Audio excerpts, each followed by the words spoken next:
General quarters, all hands man your battle stations. Broadcasting live on the UnitedWest.org AM radio network and simulcasting on DirecTV, iHeartRadio, Roku, and the World Wide Web, this is Enemies of the State with Tom Trento.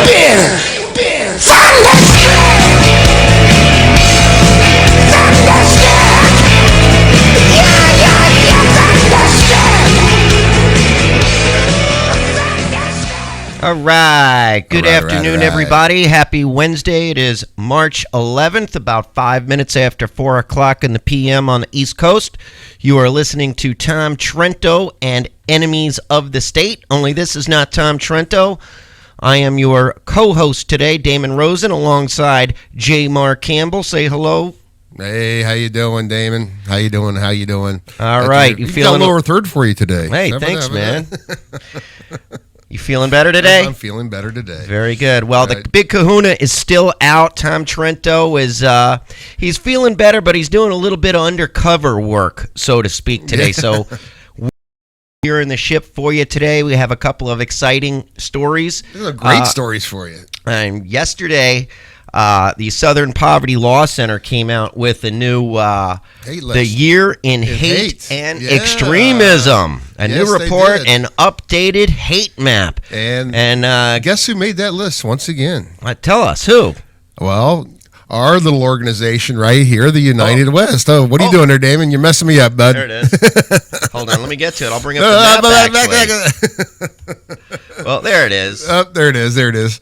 The United West, yes. Now, they don't tell what exactly we did. Well, we're an anti-Muslim hate group. Yeah, says but it we right don't, there. Yeah, we're an anti-Muslim hate group. They've given no, really. Well, we'll get into that a little bit later. We'll get into the Southern Poverty Law Center. The Southern Poverty Law Center that has about $300 million in assets in the bank. I thought it was $250 million, but it's $300 now? It's close to $300. I haven't looked lately. Well, we looked at, it was $250 and then it was $270 a very short while later, and the market's been up, so I'm sure they're probably close to... Their investments are paying. Close to $300 million. Unfortunately, we have a bit of tragic news today. Earlier, late overnight in the panhandle of Florida, Black Hawk helicopter was down with 11 service members, presumed to be dead. So our thoughts and prayers go out to the family members of those brave soldiers, and it's an unfortunate part of the job. Yep. Very unfortunate, and our condolences are with the families of those deceased in that crash last night. Joining us today is going to be Ari Agozi of Israel's Homeland Security Home, direct from Israel, where we are going to be in less than 2 weeks. Yes. And he's going to. Well, you're going to be there. I'm not. That's right. You're going. You're on the delayed. I'm on a delayed trip to Israel. Ari's going to be joining us. He's going to give us a little update on the Israeli elections that are set for next Tuesday, 6 days from today. Right. We will find out if Prime Minister Benjamin Netanyahu will be reelected and serve another term as Prime Minister of Israel in the Likud party, or if one of the other leftist parties gets elected and forms some kind of left-center unity government.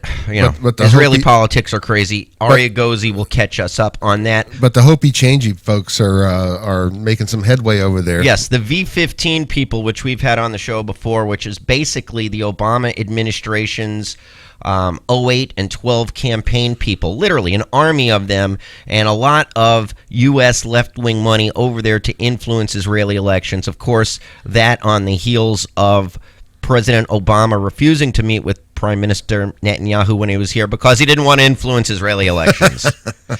Also, Jerry Gordon, phenomenal writer, researcher, came out with an article yesterday on the Israeli elections. It's called Yellow Journalism, Royal's Final Week Before Israel's Knesset Election. If we have time, we'll get into that. In fact, Ari could probably cover some of the topics. We'll bring that when he comes But that's, for those of you who have the time, just Google Jerry Gordon in the New English Review. Phenomenal article. That's back to the hate map. Also, what everyone is talking about, clearly, what yes. everyone is talking about is Hillary Clinton and her press conference yesterday, which was an absolute joke. It's extremely difficult. It's extremely difficult to put 2 email accounts on one device. It really is so absurd. We started covering Andrew McCarthy's article yesterday towards the end of the show for those that were listening or watching, and it's entitled "The Benghazi Committee's Belated Interest in Hillary's Hidden Emails." And essentially, the Benghazi Commission knew that Hillary Clinton was conducting State Department business on her private emails 6 months ago. They knew this 6 months ago, yet it was swept under the rug until last week when the New York Times blew the story open. Now Trey Gowdy's asking for subpoenas. Yeah, I know you've been coming down really hard on Trey Gowdy there, and I agree with you that they didn't. But I think there's another roadblock above him that's actually stopping all this. And I think you have to look right at Boehner at this thing, because he's his fingers were so deep into the whole Benghazi mess as far as sending weapons to Syria and everything. I just don't think he wanted his information to come out, how involved he was. And I think that's the reason there's been such a quash on the Benghazi investigation. Well, regardless, it's a blown opportunity by the Republicans. Yeah. Well, and Trey Gowdy's taking his orders from, Boehner, and you got to cut him some slack on that one a little bit. But anyway, let's...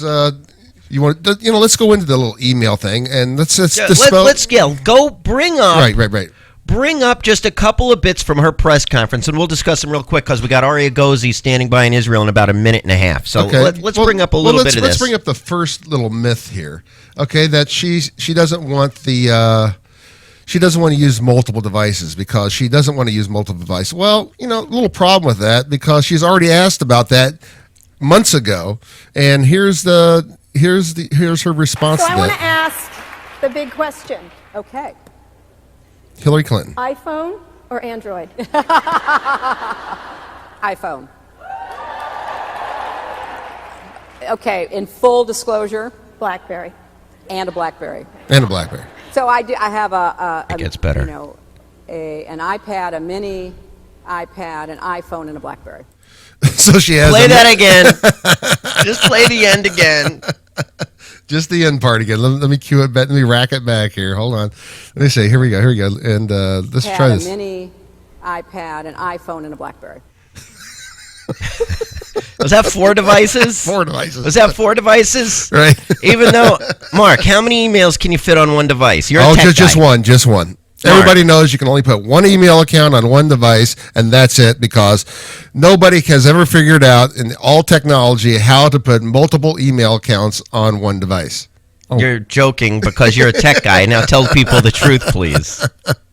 You can put 1 million damn emails on a device. You can have it streamed. You can have it sorted. You can have it merged. You can have all kinds of stuff with it. It's just insane. Her even thinking about using that excuse to, that is just ridiculous. For convenience, doesn't she have, assistants like Uma Abedin? Hey, she got that assistant we know. Well, of. I just want to pick apart a couple of things from her statements real quick. We'll probably get back to them towards the end of the show, but we got Ari on the line now. A couple of the points. One, when she says that... Hold on. This is what she said. To work as Secretary of State, I opted for convenience to use my personal email account, which was allowed by the State Department. That's questionable. I thought it would be easier to carry just one device for my work and for my personal emails instead of 2. Because, it's impossible to do that, You want to play on? Keep going a little bit. Looking back, it would have been better if I'd simply used a second email account and carried a second phone, but at the time, this didn't seem like an issue. I'm just stupid. Second, the vast majority of my work emails went to government employees at their government addresses. Okay, let me comment on that. The vast majority. Honey, Hillary. The vast majority went to .gov web addresses, so they were saved by someone else. Did you not communicate with other people outside of .gov? Were you the Secretary of State? Did you ever send emails to people overseas in your duties as Secretary of State? Saudi Arabia. And also, another thing, and we're going to rush through this because we got Ari on the line here. Another thing is you never sent sensitive, top secret information. How do you go 4 years as a Secretary of State without ever sending a sensitive email? Yeah. What were you doing for 4 years if you never sent a sensitive email? Right. So either you're saying that I really didn't do anything because I would have been required to send some sensitive emails, or you're lying to us now. On that, we'll pick this up later. I want to come into Ari because we have the Israeli elections and what it means for Israeli security moving forward. So everyone, please welcome Ari Agozi, straight from Israel. Hey, Ari. How you doing? Hi, how are you? Doing good. Is that the new studio? Yes. Well, that's the back of this it. This is the new control room, Ari. This is the new control room. Tom's out with the flu right now. So yeah, I know. I talked with him.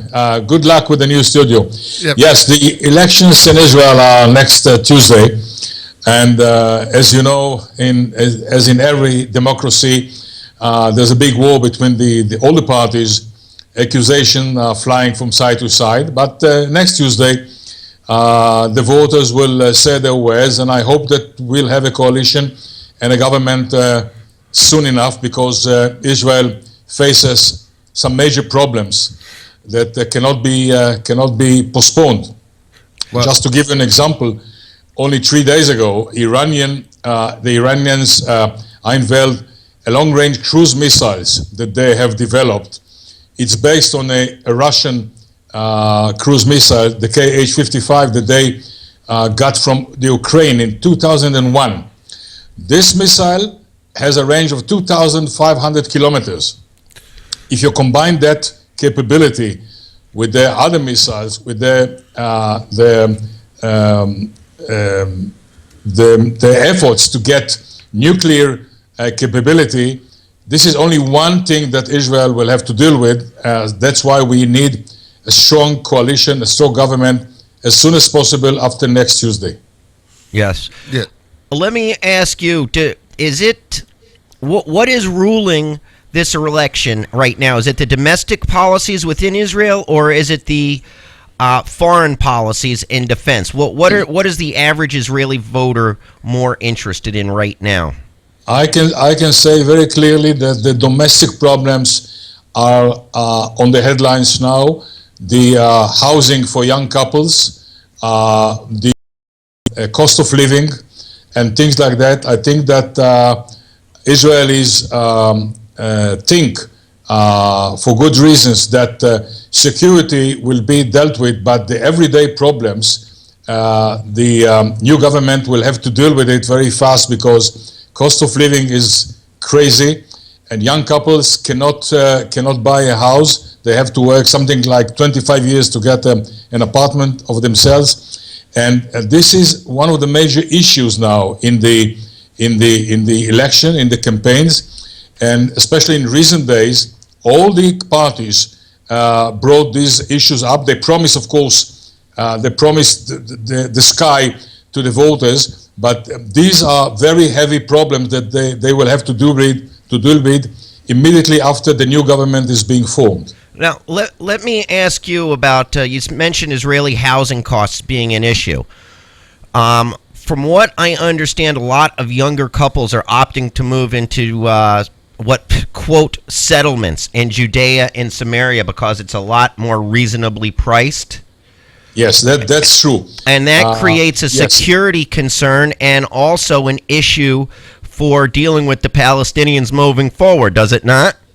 Yes, some young couples move to the West Bank, to the settlement, because the prices there are half or even 40% compared to the ones in big cities. Not only in Tel Aviv, even in smaller cities. But not everyone wants to live in Judea and Samaria.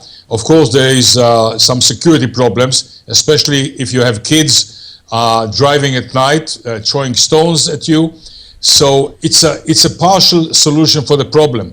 The problem will have to be a very deep, very thorough program to build houses in reasonable prices, because the prices now are crazy, are really crazy, and are going up all the time, every week.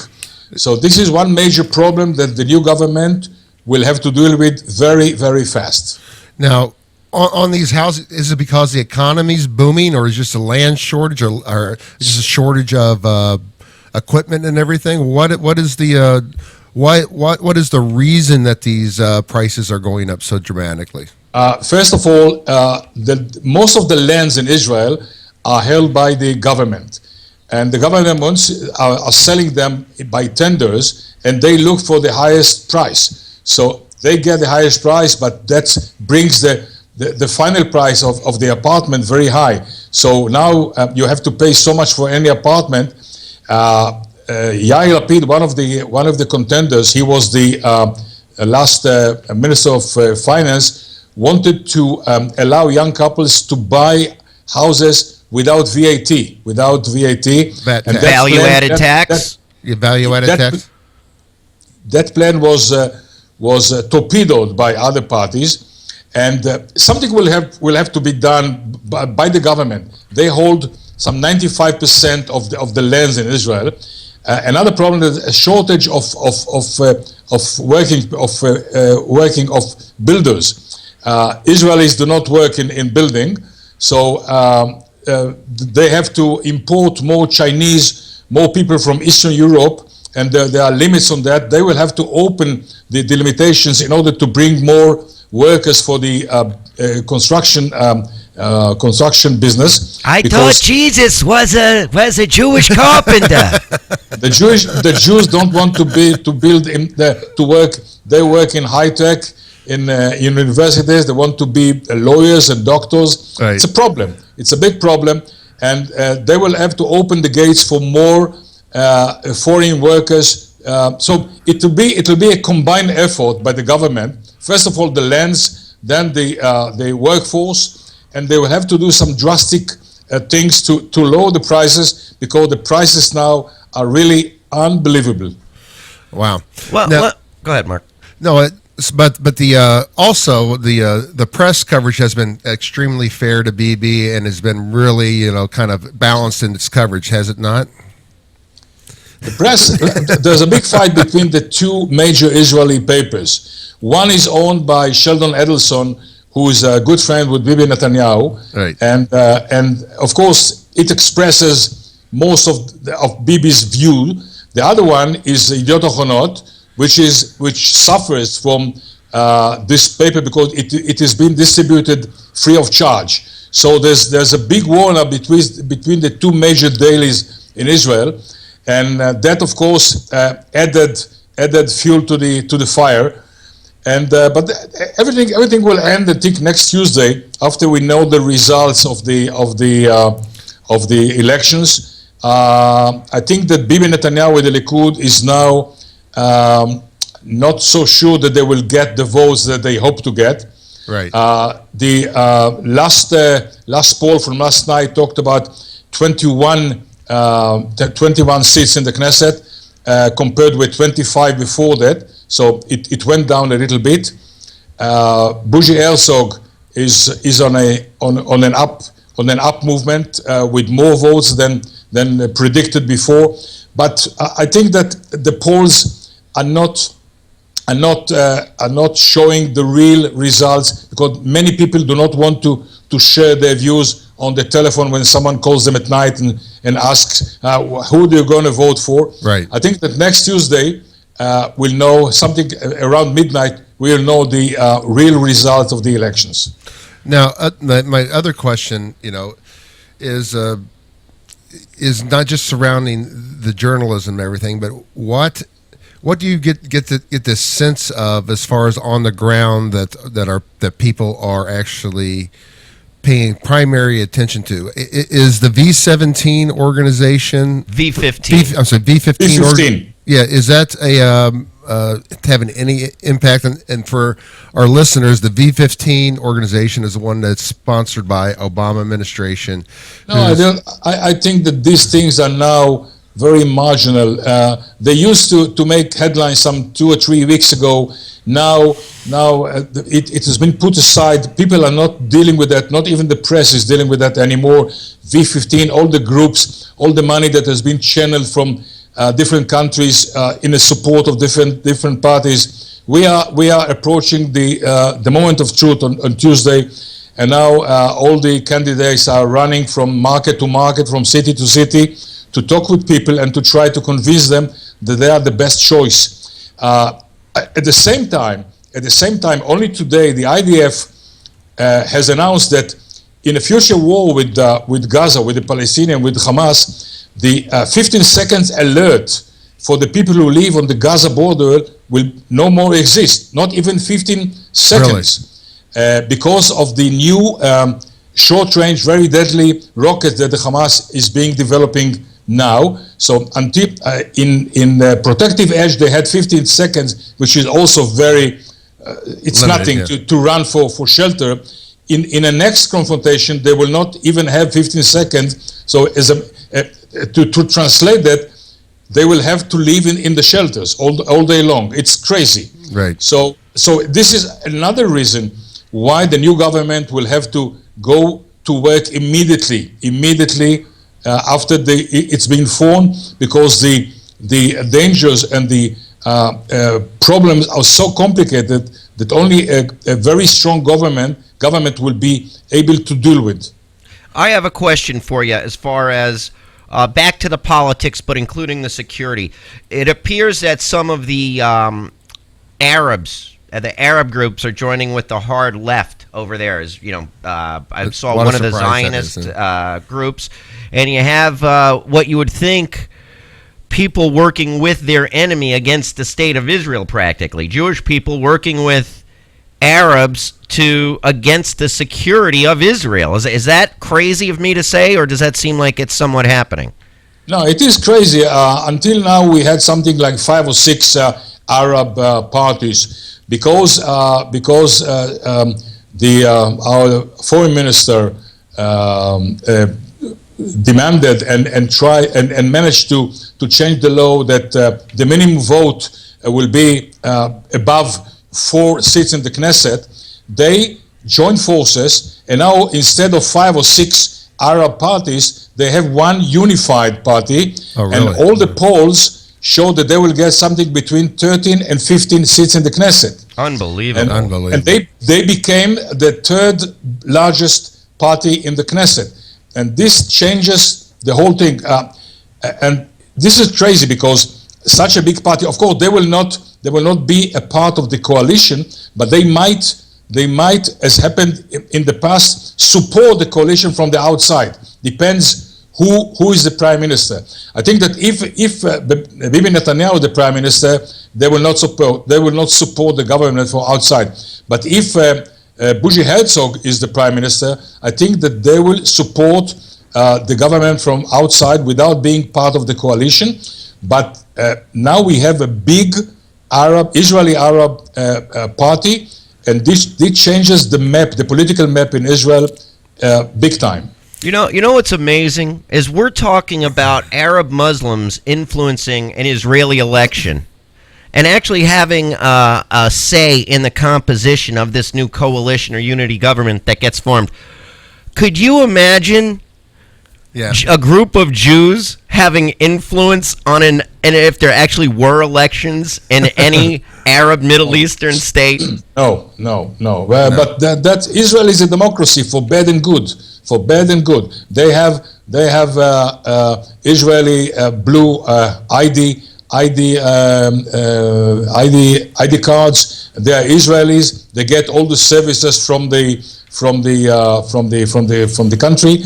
And only yesterday, an Israeli boy who went to volunteered for ISIS was beheaded after being accused as an agent for the Mossad. We saw that story. Israeli Arab with Israeli citizenship. So he went to Syria and Iraq, and he was accused, not without any reason, for being a Mossad agent, and he was shot by a child who held an AK-47, and he was shot, and crazy. But it looks like he was 12 years old, the kid.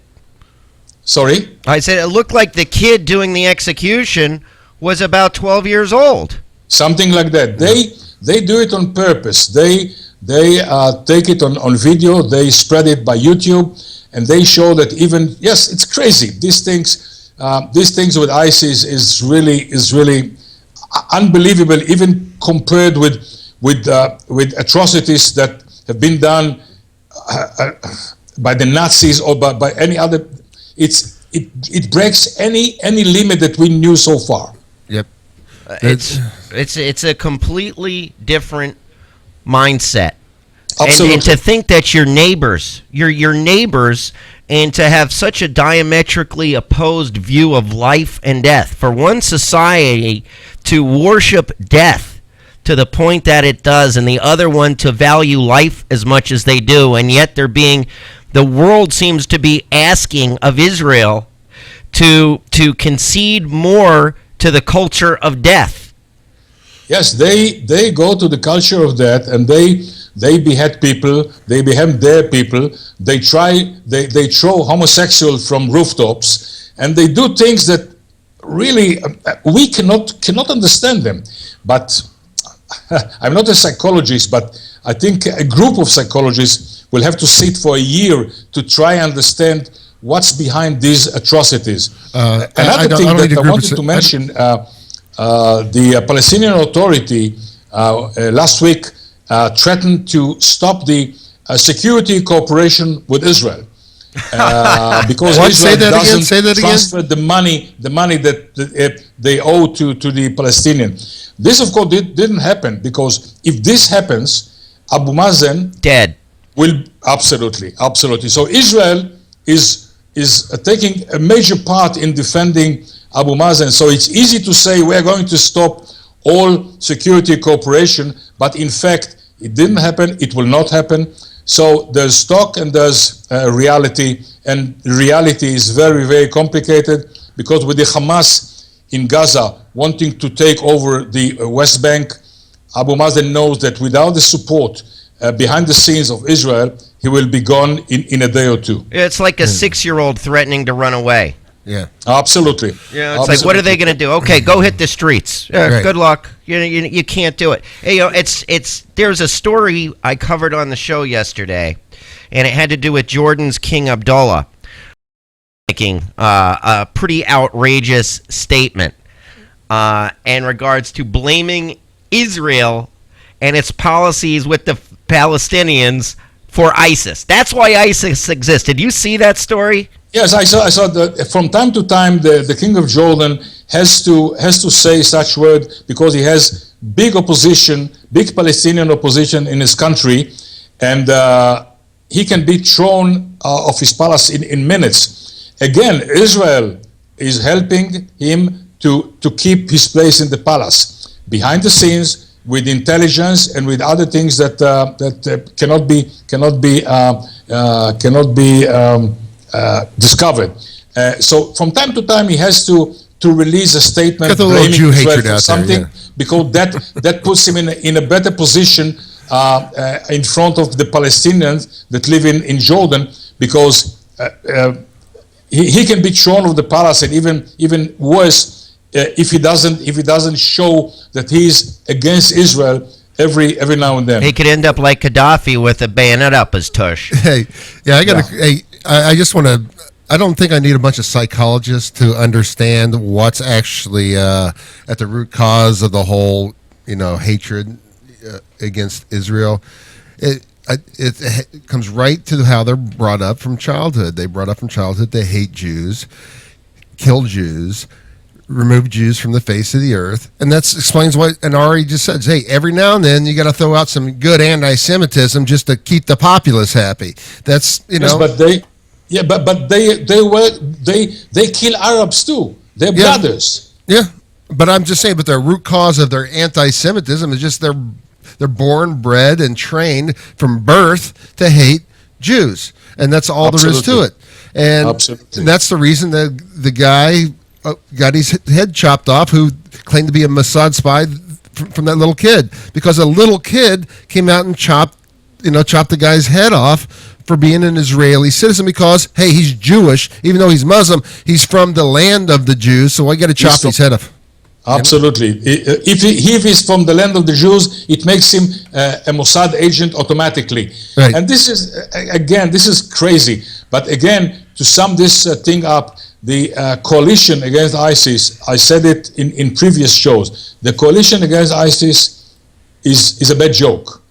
They bomb here and there, they manage to hit some convoys, but to really put ISIS out of business, as we say, the coalition has to move in other directions, with more force. But that doesn't happen because they think that ISIS is a danger only in Iraq and Syria. They don't understand that every day from Libya, boats are coming to Italy with people who are with ISIS, and they come to cells, ready-made cells in big European cities, and they will hit these cities in Europe if something is not done against the hardcore of the organization in Syria and Iraq. And so far, this did not happen. Now, I have a question. Also, people have to understand that there is a very good likelihood that if the Islamic State is not stopped relatively soon, if you look at a map, I'll pull it up now, that there's a very high likelihood that Jordan could very well be the next country to fall in the domino line of the Islamic State. What do you think of any possibility of that, Ari? Absolutely. Jordan can be taken by ISIS in a week, because the Jordanian army is not a strong one. They're not well equipped. Most of the equipment is very old, and ISIS, if ISIS will decide to take Jordan by force, it will take Jordan by force, unless someone, an outside force, will help Jordan to stop them. Now, so ISIS can take Jordan in a week, 2 weeks, no more than that. All the experts in Israel agree to that forecast. Now, who would jump in? Would jump into a line? Would it be Israel? I mean, is this going to kind of pair off to be a North alliance of bad guys against a Southern alliance of other bad guys? No. Actually, maybe Israel, Saudi Arabia, Jordan, all these. Yes. Could this be a possibility? This is a very real possibility. I think that behind the scenes, Israel is talking with Saudi Arabia, with the UAE, and with Jordan, and even with Egypt. Egypt is suffering from ISIS or Al-Qaeda or whatever you call them in the Sinai. Every week, Egyptian policemen and soldiers are being killed by those terror organizations in the Sinai desert. Egypt is doing a lot. Egypt has been allowed by Israel to bring forces nearer to the Israeli border, near Gaza, to use helicopters and even though that violates a prior agreement, tanks, yes, to fight, because this is against the peace treaty with Egypt. So Israel let Egypt to bring those forces, and these terrorists are using. They know the desert. They know where to hide on the mountains, in every place. So every week they try and they succeed to ambush convoys, cars of policemen and Egyptian soldiers. So if you talk about a coalition, a non-formal coalition, it's Egypt, Jordan, Saudi Arabia, UAE. Of course, they are all afraid of ISIS, and for good reasons. If you see what's going on now in Iraq and in Syria, these countries have good reasons to be afraid and to try and cooperate against this common threat. And Israel will become an unofficial ally of this southern coalition of Egypt, Jordan, and Saudi Arabia, UAE, and all that? I don't doubt it. I think that things are going on behind the scenes. This is a weird world we live in, I tell you. I think that it happens, and it will happen because the same enemy, it threatens all those countries. I have a question for you, Ari. The working relationship between Benjamin Netanyahu and President El-Sisi of Egypt, it seems that they have a pretty good relationship. Is that the case? Yes, they have because he was the chief of staff of the Egyptian army, and he knows the problems. He is not a politician. He was not born a politician.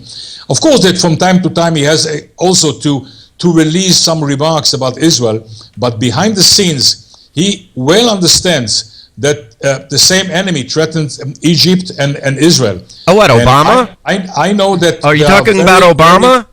Sorry? You said the same enemy Egypt and Israel. Is that President Obama? No.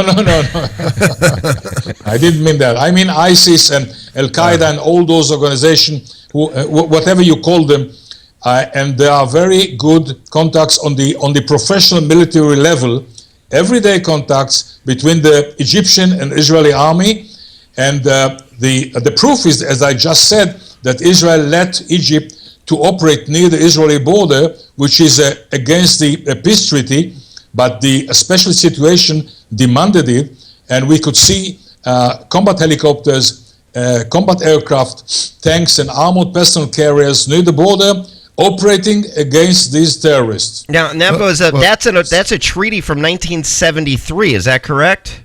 Yes. Now, I have one other question. Let's bring this all full circle here. Getting back to the elections, how much would Benjamin Netanyahu not being elected as prime minister and his opposite, I forget the opposition name. What's the opposition name? Herzog. One of the others. And or one of the others. How much of a drastic change would that be in foreign policy as far as this alliance is concerned if either one other than Bibi Netanyahu got elected as prime minister? I think that there will not be any change. All the statements made by the politicians are for the elections. A day after the elections, all the politicians know and understand the problems, and they will have to cooperate with Egypt, with Saudi Arabia, with UAE, with Jordan, without any connection to prior statement that they did during the campaign, because this is the reality. This is the reality. So if Bougie Herzog is the prime minister, if Bibi is the prime minister, this is what will happen in the next few months or the next few years until ISIS is being on their knees, because they have plans to take over some countries and to kill people, to kill soldiers, to kill and Egypt and Jordan especially, which is a very weak militarily, will have to cooperate with Israel, with other countries, to try and defend themselves from this big threat. But my question is, like, on a two-state solution side, is there any difference between the politicians on a two-state solution or land for peace or anything? I don't think so. I think that, let's say that Bougie Herzog is being elected, he will try to renew the talks with the Palestinians, but the problems, the gaps between the Palestinians and Israel, without taking into account what party you are, the gap is so big, is so wide, that I don't see any real solution on the horizon. It will take months or years of negotiations in order to try and get some kind of solution. And I agree to the assessment. Many agree that it cannot be one state for the Palestinian and Israel, because demographically it's a big problem for Israel. Some solution will have to be found, but it will be a very hard task. It will need months of negotiations, very delicate negotiations, in front, behind the scenes, and any party who will be in power will have to renew the talks, because the stalemate now, the fact that they are not talking with each other cannot continue, because this will explode in the face of everyone who lives in this country. Are you saying it's a demographic time bomb and that Israel would cease to be a Jewish majority down the road? Is that what you're... Absolutely. If Palestinians will continue to be part of Israel, demographically in 20-25 years, they will become almost a majority. And this is a problem, because Israel is a Jewish state, and that's why some solution will have to be found. It's a very complicated task. What if you were to take Gaza out of the equation, out of the demographic equation, and Gaza is not in the equation. I'm talking about the West Bank. I'm talking about Judea and Samaria. Gaza is not in the equation. Gaza will have to deal with themselves. It's a different problem now. I'm talking about Judea and Samaria, the people who live in the West Bank. Something will have to be done there, and I cannot even think about a solution, because all the issues that have been brought up during the talks that existed in the last few years did not bring both sides closer even 1 inch, because the gap is so big and so deep. But they will have to continue the talks, maybe with the help of the US or European or the UN. I don't know who will be more effective. Please, but not the UN or this administration. Yeah. Now, I got one last question for you, Ari, before we let you go. Is if someone else other than Bibi got in there, is Israel still have on its mind that 90 percentile level where they're going to have to strike Iran's nuclear facilities or nuclear production for weapon making? Is that still going to be on the table if Bibi doesn't get elected? I didn't have the question. What was it? Iran. Are they still going to have to strike Iran's nuclear capability, their production, their heavy water plants, their centrifuges, all that? Is because that's been the big push with Bibi, is that he came to America and says we need to strike Iran. Is that same type of policy going to continue even if Bibi is not in power? Or what's Herzog's opinion on Iran? Is where he's I think that even Bibi did not really plan to strike Iran, because Iran is 1,500 kilometers from Israel, and it's not like attacking in Syria or in Lebanon. I think that even if Israel would have struck Iran, that will slow down the nuclear program for 2 years. So what then? Attack again? And they are clever. They spread their facilities all over Iran. Some of them in underground facilities, very heavily reinforced with rocks and concrete. I don't think the military solution is on the table now. I think that the solution is with sanctions, heavier sanctions, and with a mechanism that will be able to control that what is agreed with them is being performed, because Iran is cheating all the time. Iran is cheating all the time. As we speak now, the centrifuges are turning. They are getting more enriched uranium, and the solution is not a military one. The solution will have to be an agreement that will be kept to the last word, and that will stop Iran from becoming a threshold nuclear capability country. The military operation option, I don't think is on the table. It will not be on the table in the coming years.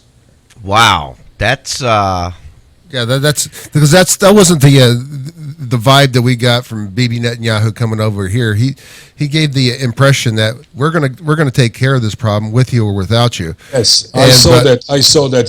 That's his words all the time. We'll take care of that. But he knows, and when you talk to the expert who knows what is to fly 1,500 kilometers with fully loaded aircraft, with all the surface-to-air missiles that the Iranians have, it's not easy. It will involve aerial refueling on the way.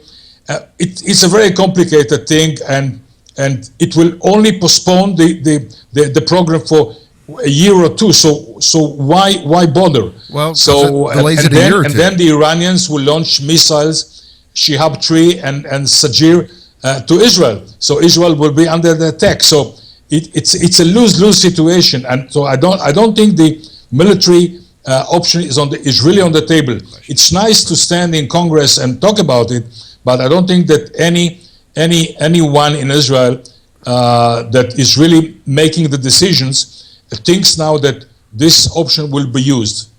All right, Ari, before we let you go, I got a question for you. Who's going to win on Tuesday? Right. I put so much money on this, and how many shekels you got riding on this one? Let me tell you, I'm involved in politics, and to this moment, I'm not sure who I'm going to vote for. What? Can you imagine that? Yes. Are you kidding me? Many of my friends, many of my fellow journalists, and people who know Israeli politics, we are not sure who to vote for. This time it's so complicated. Everything is such a big mess, interconnected.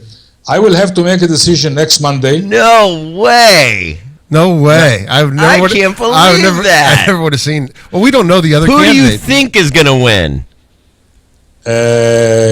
I think that Bibi Netanyahu and the Likud have a big problem now. Big problem.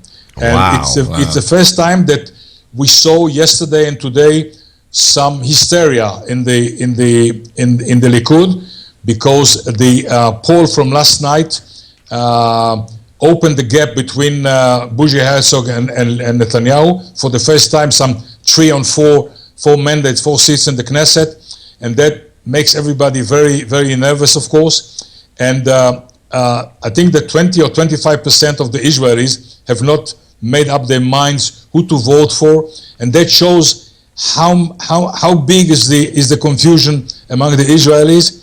But that again, that's democracy. People will have to go on Tuesday morning or afternoon and to vote, and by 10 o'clock we will have the poll of the 2 TV channels, and normally they hit the target. So by 10 or 10:30 at night, we'll know who is the winner, and who will get who will be asked by the president to try first to form the coalition. Wow. Are you going to tell us who you voted for next week? Sorry? Are you going to tell us who you voted for next week? Yes, I will. You will tell us? Okay. All right. From you, how about the day after the elections? We have you come on and you give us your rundown.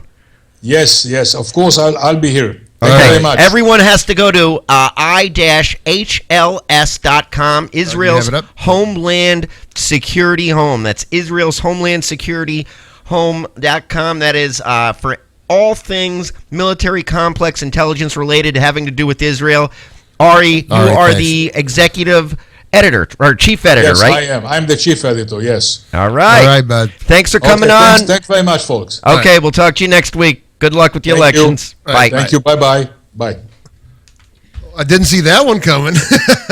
I'm going to bang a Zubiba bump onto my head right now. I'm going to bang a big old Zubiba. Here, get this one, folks. Well, we don't know the internal politics. We don't know the internal politics over there. No, we don't, but that But blew what me he's saying, away. but what he's saying is that conference actually gave me a little bit more reassurance because of the international politics of it. Is the reality on the ground is both Netanyahu and whoever gets in has to deal with the realities that, you know, you have genocidal Jew-hating maniacs wanting to kill you, wipe you off the face of the earth. What are you going to do? Well, he made it sound like regardless of who gets elected, every politician knows what your duty is to protect your citizens. Right. So he made it seem like national security is not that big of an issue. Like here, you view Republicans as having the upper hand in national security versus Democrats. Democrats are viewed as a domestic. So basically, it's a wash when it comes to national security and their survival, so they have to do that. So it's basically come down to economics and land prices and being too expensive, and so all the other things that we don't know about as far as like the economics. So that's probably what Ari's making his decision upon is the economics. Is it going to lower the prices because the housing prices? I didn't know the housing prices were out of the. Oh, it's crazy! Yeah, it's crazy. Yeah, 25 years to to be able to save up for an apartment. Yeah. That's pretty amazing. All right, you asked the question earlier. I want to get back to the Southern Poverty Law Center's new hate report. Okay. And you asked, what is the definition of a anti-Muslim? Of an anti-Muslim. Well, let's go over because that's very interesting, and I'm going to pull that up too because we're going to go through each little section of that and actually show you how they define an anti-Muslim hate group. It's unbelievable. But the report is called, let me go ahead and bring that up. Okay, maybe not right there. But anyway, they define the anti-Muslim. You had it up there on the screen, Dave. If you want to put that back up on the screen. Give me one second. And we'll show people that, we are anti-Muslim hate group. Oh, here's their definition of an anti-Muslim hate group. This is directly from the Southern Poverty Law Center. Anti-Muslim hate groups are a relatively new phenomenon in the United States, most of them appearing in the aftermath of the World Trade Center terrorist attack on September 11, 2001. Okay. Earlier anti-Muslim groups tended to be religious in orientation and disputed Islam's status as a respectable religion. Okay, so if you all disputed Islam's status as a respectable religion, okay, go ahead. Continuing. All anti-Muslim hate groups exhibit extreme hostility toward Muslims. All extreme hostility. So, since we're an anti-Muslim hate group, we're clearly showing extreme hostility toward Muslims. Well, do we chop off Muslim heads? No, we don't. Do we beat up Muslims? No, we don't. Have we attacked or assaulted any Muslims? No, in fact, Tom is very famous for saying, love the individual, hate the ideology. And I could tell you factually that we have never espoused violence towards any individual. Right now, we are not in that definition. No. Go ahead. The organizations portray those who worship Islam as fundamentally alien and attribute to its followers an inherent set of negative traits. Okay. That's fair enough. There is a negative inherent set of traits, or inherent set of negative traits. Yes, it's called subjugation of non-Muslims, and it's called subjugation of women, and it's called a whole host of other things. Continuing. That's called wanting to kill, homosexuality. Go ahead. Muslims are depicted as irrational, intolerant, and violent, and their faith is frequently depicted as sanctioning pedophilia, marital rape, and child marriage. All right, stop. This is the Southern Poverty Law Center's words, folks. These are not the words of the United West or anyone else. These are words that the Southern Poverty Law Center is using to describe these groups, okay? Now, and those are some pretty strong words. Well, they came out there, but if you even come up and question that, they do sanction polygamy, multiple marriages. Muslims are depicted as irrational. Well, we don't just listen. The ideology is irrational. They are intolerant. Okay, right. They are intolerant of those that are not Muslim. Right. And they are violent because all you have to do is turn the TV on every day and you see that they're blowing things up, chopping heads off, and burning people alive. Okay. Their faith is frequently depicted as sanctioning pedophilia. Well, it is because if the idea is to emulate Muhammad, right? Is that not a Muslim's job is to emulate Muhammad? Yes. Was Muhammad married? Did he not marry Aisha when she was 6 years old and consummate the wedding at 9? Yes, not according to us. This is according to... Okay. So that's not, we're not groups doing that. That's a religion doing it to itself. Let me continue reading. Well, how much time do we have, Mark? We're getting close, but go ahead. We're not going to finish this. Listen, folks. Oh, no, these groups also typically hold conspiratorial views regarding the inherent danger to America posed by its Muslim American community. Yeah, well, the Muslim Brotherhood. I mean, we've detailed categorically how they've done that. Muslims are depicted as a fifth column intent on undermining and eventually Muslim replacing American democracy and Western civilization with Islamic despotism. They would like to. Anti-Muslim hate groups allege that Muslims are trying to subvert the rule of law by imposing on Americans their own Islamic legal system, Sharia law. Okay. Absolutely. So you were a We hate just group. showed you a video earlier in the week where we had a Sharia court in Texas. The part where there was this show extreme violence towards extreme violence. That's the big problem I have there. We have not shown one extreme violence towards any. Never have, never will. Never will. All right, last sentence. Anti-Muslim hate groups also broadly defame Islam, which they tend to treat as a monolithic and evil religion. These groups generally hold that Islam has no values in common with other cultures, is inferior to the West, and is a violent political ideology rather than a religion. That's pretty accurate. That's Islam saying that. That is pretty accurate. All right. Happy Wednesday, WSBR 740. We didn't say that all show. Thank you, Aria Gozzi. Thank you, J. Mark Campbell. Feel better, Tom Trento. Signing off. Shalom. Bye.